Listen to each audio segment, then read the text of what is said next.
I'm not lying, I've had 104 million views on TikTok since January 1. I've also gained 38,000 followers in that time, and I'll tell you exactly how I did it. I'll show you all the numbers. I won't hide a thing. But first, some context. I haven't posted on this channel for a year and a half. I've been busy building Musclecat Media, which is my podcast/content network. What started as one solitary podcast about the NFL in 2022 has grown to 5 different sports shows.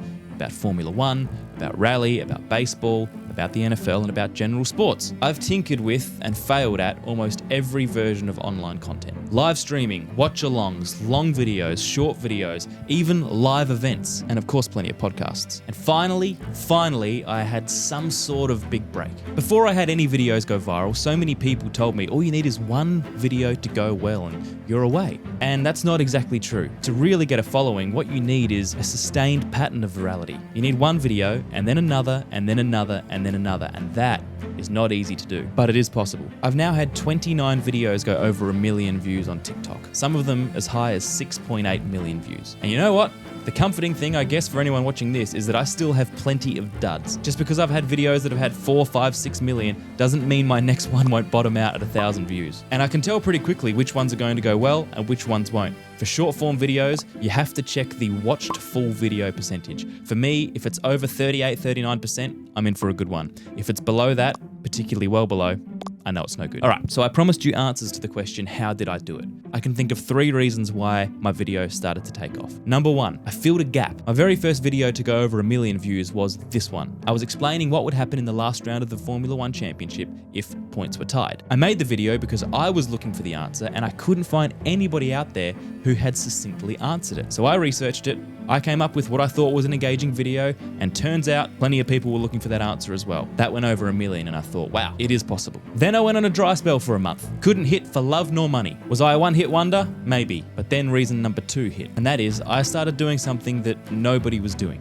I once heard philosopher Alain de Botton say on the Modern Wisdom podcast to have the courage to think that what touches you might also touch someone else. What he means by that is, if you like something and you think it could be good or enjoyable, chances are plenty of others will too. There is a caveat to that. If you apply that principle to making content, you have to execute it well. It can't be rubbish. And that's when I came up with these videos. Bayern, Real, Milan, Porto, Liverpool, Barca, Milan, United, Barca, Inter, Barca, Chelsea, Bayern, Real, Barca, Real, Liverpool, Bayern, Chelsea, Real, City, Real, PSG.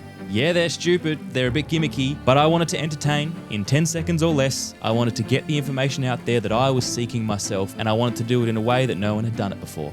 And for some reason, people love those videos, and they have gotten me most of my 38,000 followers on TikTok. Third and final point, particularly when you're dealing with content that has a shelf life, is timing. Timing is crucial.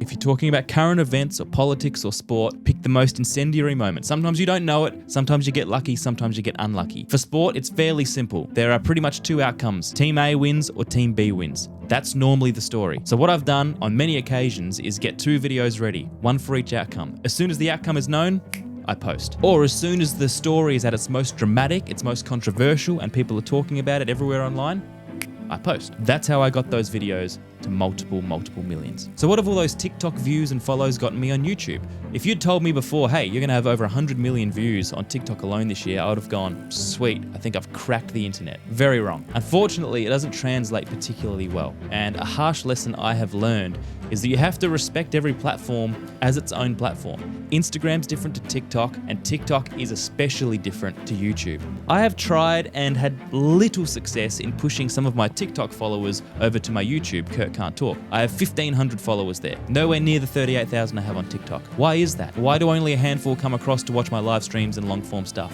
Is it because it's bad? Maybe. Maybe it's not great content. Still learning. But I think the main reason is my TikTok followers follow me for my TikTok stuff. My main goal on TikTok can't be to wrench them out of there and plop them in a completely different form of content. I have to understand that and respect that, and it's a hard lesson to learn. YouTube for me has been the hardest nut to crack, which is why I would really appreciate if you like this video and consider subscribing. That would help me a lot. And if you're wondering if you should start your own podcast, check out this video. It's a checklist of all my questions to make sure it's a good idea. Cheers.